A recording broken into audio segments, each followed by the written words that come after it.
আসন্ন ত্রয়োদশ জাতীয় সংসদ নির্বাচনকে সামনে রেখে প্রার্থীদের সামাজিক, শিক্ষাগত ও অর্থনৈতিক পরিচয়ে রাজনীতির ভেতরের চিত্রকে নতুন করে স্পষ্ট করেছে। রিটার্নিং কর্মকর্তাদের কাছে জমা দেওয়া হলফনামার তথ্য বিশ্লেষণে দেখা যায়, এই নির্বাচন শুধু ক্ষমতার লড়াই নয়, এটি একই সঙ্গে নেতৃত্বের ধরন, শ্রেণীগত অবস্থান এবং ভবিষ্যৎ রাজনৈতিক প্রবণতার প্রতিফলন। দর্শক, পিপলস পার্সপেক্টিভের চতুর্থ পর্বে সঙ্গে আছি আমি মেহেদী হাসান।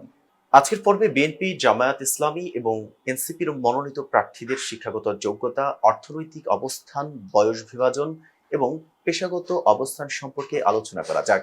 নির্বাচন কমিশনের তথ্য বলছে, আসন্ন ত্রয়োদশ জাতীয় সংসদ নির্বাচনে 287টি আসনে প্রার্থী দিয়েছে বিএনপি।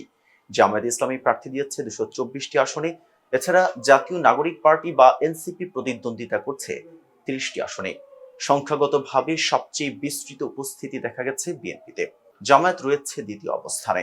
এনসিপি তুলনামূলকভাবে কম আসনে লড়লেও নতুন রাজনৈতিক শক্তি হিসেবে তাদের উপস্থিতি আলাদা গুরুত্ব বহন করছে। শিক্ষাগত যোগ্যতার চিত্র বলছে, বিএনপিতে উচ্চশিক্ষিত প্রার্থী রয়েছে 229 জন, পিএইচডি ডিগ্রিধারী রয়েছেন 8 জন, মাধ্যমিকের নিচে শিক্ষাগত যোগ্যতা রয়েছে 3 জনের। এছাড়া স্বশিক্ষিত বা স্বাক্ষর জ্ঞান সম্পন্ন হিসেবে উল্লেখ আছে 11 জনের কথা। জামায়াত ইসলামীর প্রার্থীদের তালিকায় উচ্চশিক্ষিত প্রার্থী রয়েছে 201 জন, পিএইচডি ডিগ্রিধারী রয়েছেন 10 জন। এছাড়া স্বশিক্ষিত বা স্বাক্ষর জ্ঞান সম্পন্ন প্রার্থী হিসেবে উল্লেখ আছে 2 জনের নাম। নির্বাচনী হলফনামার তথ্য বলছে, এনসিপির 30 জন প্রার্থীর মধ্যে 26 জনই উচ্চশিক্ষিত। তার মধ্যে পিএইচডি ডিগ্রিধারী রয়েছেন 2 জন। স্নাতকোত্তর ডিগ্রিধারী হিসেবে উল্লেখ আছে 18 জনের কথা। তথ্য বিশ্লেষণে দেখা গেছে, তিনটি দলের মধ্যেই উচ্চশিক্ষিত প্রার্থীর সংখ্যা চোখে পড়ার মতো। তবে পার্থক্য রয়েছে ধরনে। বর্তমানে রাজনৈতিক পরিবেশের সবচেয়ে বড় দল বিএনপি। সেই হিসেবে দলটির প্রার্থী তালিকা মূলত শিক্ষিত মধ্য ও উচ্চবিত্ত শ্রেণী নির্ভর। দ্বিতীয় দল হিসেবে জামায়াতের প্রার্থীদের শিক্ষাগত মান তুলনামূলকভাবে সমজাতীয়। প্রাতিষ্ঠানিক শিক্ষা ও ধর্মভিত্তিক প্রশিক্ষণের সমন্বয়ে দলটিতে স্পষ্ট। অন্যদিকে এনসিপির শিক্ষাগত প্রোফাইল সবচেয়ে সমসাময়িক। দলটিতে তরুণ, নগরভিত্তিক এবং পেশাজীবী শিক্ষার প্রাধান্য স্পষ্টভাবে প্রতিফলিত। এবার আসা যাক বয়স ভিত্তিক কাঠামোয়। হলফনামার তথ্য অনুযায়ী আসন্ন নির্বাচনে বিএনপি প্রার্থীদের অর্ধেকের বেশি 60 বছরের ঊর্ধ্বে। 18 থেকে 30 বছর বয়সী কোনো প্রার্থী নেই দলটিতে। এছাড়া এই দলের সবচেয়ে প্রবীণ প্রার্থীর বয়স 86 বছর। জামায়াত ইসলামের প্রার্থীদের মধ্যে 50 বছরের বেশি বয়সী প্রার্থী 143 জন। 18 থেকে 30 বছর বয়সী কোনো প্রার্থী না থাকলেও সবচেয়ে কম বয়সী প্রার্থীর বয়স 33 বছর। বড় দুই দলের অবস্থা বিবেচনায় এনসিপি প্রার্থীদের গড় বয়স 34 বছর। হলফনামা বলছে, দলটিতে 30 বছরের নিচে প্রার্থী রয়েছেন 10 জন। এছাড়া 40 বছরের বেশি বয়সী প্রার্থীও আছে মাত্র 4 জন। তথ্য বিশ্লেষণে দেখা গেছে, বিএনপির নেতৃত্ব কাঠামো প্রবীণ ও অভিজ্ঞ নির্ভর।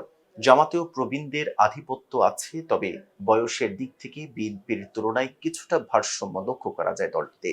আর এনসিপি স্পষ্টতই তরুণ প্রধান রাজনৈতিক শক্তি হিসেবে সামনে এসেছে। পেশাগত দিক থেকেও দলগুলোর মধ্যে স্পষ্ট পার্থক্য রয়েছে। তার মধ্যে বিএনপির প্রার্থীদের মধ্যে 205 জন ব্যবসায়ী, যা মোট প্রার্থীর প্রায় 71%। দলটিতে আইনজীবী, চিকিৎসক ও কৃষকের উপস্থিতি তুলনামূলকভাবে কম। এছাড়া রাজনীতিকে একমাত্র পেশা হিসেবে উল্লেখ করেছেন বিএনপির খুব কম প্রার্থী। জামায়াত ইসলামীর প্রার্থীদের মধ্যে 75 জন শিক্ষক, 69 জন ব্যবসায়ী, আইনজীবী, চিকিৎসক ও কৃষকের সংখ্যা তুলনামূলকভাবে ভারসাম্যপূর্ণ। অন্যদিকে ব্যবসায়ী ও পরামর্শক পেশার আধিক্য দেখা গেছে এনসিপিতে। পাশাপাশি দলটিতে সাংবাদিক, গবেষক, শিক্ষক ও উন্নয়ন কর্মীর উপস্থিতিও চোখে পড়ার মতো। অর্থাৎ বিএনপির রাজনীতি অর্থনৈতিক সক্ষমতা ও ব্যবসা ভিত্তিক শ্রেণীর সঙ্গে ঘনিষ্ঠভাবে যুক্ত। জামায়াতের শিক্ষা ও ধর্মভিত্তিক পেশার প্রভাব স্পষ্ট। এছাড়া এনসিপির পেশাগত কাঠামো নাগরিক ও পেশাজীবীর রাজনীতির ইঙ্গিত দেয়। সবশেষ নজর দেওয়া যাক আয় ও সম্পদ বিবরণীর দিকে। হলফনামার তালিকা বলছে, বিএনপিতে কোটিপতি প্রার্থী রয়েছেন 215 জন। তার মধ্যে 100 কোটির বেশি সম্পদ রয়েছে 7 জনের। তথ্য বলছে, প্রার্থীর সর্বোচ্চ সম্পদের পরিমাণ প্রায় 381 কোটি টাকা। জামায়াত ইসলামীতে কোটিপতি প্রার্থী রয়েছে 112 জন। দলটির প্রার্থী তালিকার মধ্যে সর্বোচ্চ সম্পদের পরিমাণ প্রায় 116 কোটি টাকা। তবে হলফনামা মতে এই দলের অধিকাংশ প্রার্থীর আয় 10 লাখ টাকার নিচে। অপরদিকে এনসিপিতে কোটিপতি প্রার্থী হাতে গোনা। প্রার্থী তালিকায় সর্বোচ্চ সম্পদের মালিকের রয়েছে প্রায় 3 কোটি ৭৯ লাখ টাকা। এছাড়া সবচেয়ে কম সম্পদের মালিকের সম্পদের পরিমাণ ৩ লাখ টাকা। অর্থাৎ বিএনপিতে অর্থনৈতিক বৈষম্য সবচেয়ে প্রকট। সম্পদের ঘনত্ব তুলনামূলকভাবে কম হলেও বৈষম্য বিদ্যমান জামাতেও। এছাড়া এনসিপি প্রার্থীরা অর্থনৈতিকভাবে মূলত মধ্যবিত্ত ও নিম্ন মধ্যবিত্ত শ্রেণীর প্রতিনিধি। সব মিলিয়ে বিএনপি প্রতিনিধিত্ব করছে অভিজ্ঞ ও ধনী রাজনৈতিক শ্রেণীকে। জামায়াত তুলে ধরছে শিক্ষা ও সংগঠন ভিত্তিক কাঠামোকে, আর এনসিপি সামনে আনছে তরুণ, শিক্ষিত ও নাগরিক রাজনীতির সম্ভাবনাকে। এই ভিন্ন ভিন্ন সামাজিক অর্থনৈতিক প্রোফাইলই ত্রয়োদশ জাতীয় সংসদ নির্বাচনকে কেবল একটি নির্বাচন নয়, বরং দেশের রাজনীতির ভবিষ্যৎ দিক নির্দেশনার একটি গুরুত্বপূর্ণ মুহূর্তে পরিণত করেছে।